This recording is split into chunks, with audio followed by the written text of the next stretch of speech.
Listen, you do not check your phone because you're bored. Let's just go ahead and shatter that assumption right out of the gate. We all tell ourselves it's just a harmless habit, right? A quick way to fill a quiet moment, maybe a temporary lapse in focus.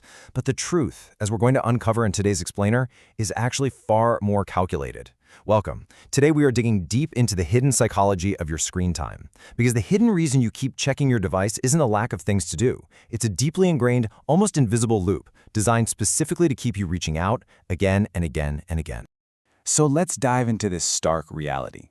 You check your phone because your brain is literally sitting in wait for a covert reward. That cuts through all the excuses. It's not really about that email from your boss, and it's not about the text from your friend. It is entirely about a dopamine hit that has completely hijacked your baseline attention.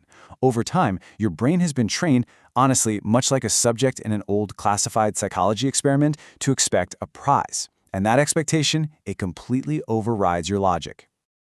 I mean, seriously, just think about your own behavior for a second. If we actually break it down step by step, the sheer irrationality becomes glaringly clear. Step 1, you unlock your phone. You see absolutely nothing of interest. Step 2, you check again. Step 3, still nothing. We have all done this. We stare at a blank screen, swipe between the exact same home pages, and just put it down. It makes zero logical sense. Think about it. If you opened your physical mailbox at your house, found it empty, and then went back and opened it again 30 seconds later, you'd think you were losing your mind. But with our devices, we just consider it totally normal. Look at the timeline of this obsession. 0 minutes, you unlock it, and find nothing. Fast forward just 5 minutes later, you check again, and yep, still nothing. Why on earth do we repeat this action when nowhere near enough time has passed for anything meaningful to actually change? The absurdity of this timeline is exactly what we need to be questioning. Your rational mind knows 5 minutes isn't enough time to miss out on the world, but your subconscious, it doesn't care about time. It only cares about the next potential hit.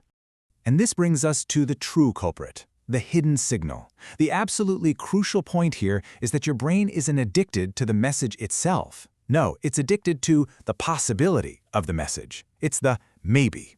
That tiny, seemingly harmless word, maybe, is arguably the single most powerful driver of human behavior. You are hooked on the potential that something life-changing or entertaining or even just validating might be waiting for you right behind that piece of glass. Which brings us to a frankly terrifying concept, the immense power of randomness. Think about it. If you received a text message exactly every 5 minutes on the dot, you would eventually stop checking your phone between those intervals. Your brain would just learn the pattern. But that is not how this works. Random notifications create an incredibly powerful psychological trap precisely because you never actually know when that next reward is coming. The schedule is variable, it's chaotic, and that sheer unpredictability is exactly what keeps your nervous system on high alert, constantly anticipating the next chime or vibration. Just think about the stark contrast in your own experience. One scroll gives you absolutely nothing. You're bored, uninspired. But the very next scroll, it gives you something deeply interesting, a funny video, a piece of shocking news, a message from someone you actually care about. It's this exact contrast that cements the habit in your mind. The empty scroll doesn't deter you, it actually primes you. It makes the rewarding scroll feel that much sweeter, quietly teaching your brain that persistence in the face of nothingness eventually pays off. So, what does your brain do with that information? It just starts pulling the lever again. Your device is, quite literally, a slot machine that you carry around in your pocket. Every single time you unlock it, every time you refresh a feed, you are pulling the lever on that machine. Most of the time, the reels spin and you get absolutely nothing. But occasionally, the bells ring, the lights flash, and you hit the jackpot of a notification. This variable ratio reinforcement is the exact same mechanism that keeps gamblers glued to a casino chair for hours on end. Now here is a secret nobody tells you, and it's absolutely crucial that you understand this. You don't need more discipline. We constantly beat ourselves up, right? Thinking our screen time is some sort of moral failure or profound lack of self-control. We just tell ourselves to try harder. But listen, when you are fighting against a machine engineered by some of the smartest people on Earth to exploit the deepest vulnerabilities of human psychology, raw discipline will eventually fail. You simply cannot out-willpower a slot machine that lives in your pocket. To truly break this cycle, you have to change the game entirely. You must remove the mystery. If the addiction is rooted in the possibility and the unpredictability of what might be waiting for you, well, the only way to short-circuit that loop is to make your phone entirely predictable. You have to physically and deliberately eliminate the psychological mystery from the device. Basically, you have to make it boring again. So how do we actually pull that off? Well, it takes a few very specific tactical steps. First, turn off your non-essential notifications. Cut the wire. Do not let the machine tell you when to look. You decide when to look. Second, move those social apps off your home screen entirely.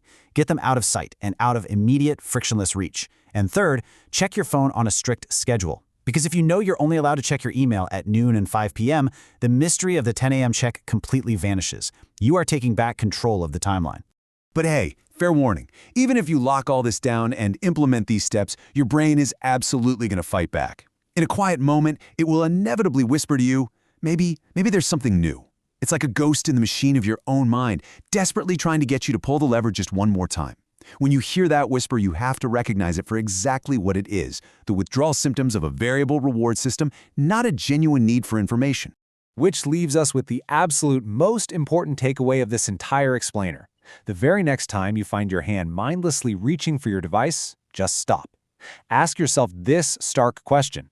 Am I checking for something specific, or am I just checking for a surprise? Am I actually looking for an address, or am I just hoping a random notification will save me from a moment of stillness? Interrogating your own motives in that split second, that is how you reclaim your attention. The truth about why we do what we do, it's rarely what it seems on the surface. We've been convinced for years that it's about connection or productivity or simply staving off boredom.